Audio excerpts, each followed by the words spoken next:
వాస్తవంగా ప్రపంచానికి ఆర్థిక ఆదాయ ఉపాధి అవకాశాలు లభిస్తున్నటువంటిది అంటే వివిధ దేశాలు ప్రపంచానికి ఎంత కంట్రిబ్యూట్ చేస్తుంది. ఇప్పుడు మనకు అంటుంటాం కదా, మా ఆంధ్రప్రదేశ్ ఎంత కంట్రిబ్యూట్ చేస్తుంది, మా తెలంగాణ ఎంత కంట్రిబ్యూట్ చేస్తుంది, దేశ జీడిపిలో మేము 3%, మేము 4%, మేము 5% అని హయ్యెస్ట్ ఇచ్చేది మనకి ముంబై, మహారాష్ట్ర అనమాట.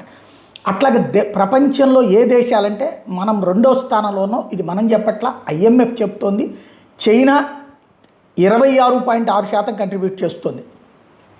Top 10 contributors to global real GDP గ్రోత్లో India 17%, America 9.9%, Indonesia 3.8%, Turkey 2.2%, Nigeria 1.5%, Brazil 1.5%, Vietnam 1.6%, Saudi Arabia 1.7%, Germany 0.9%.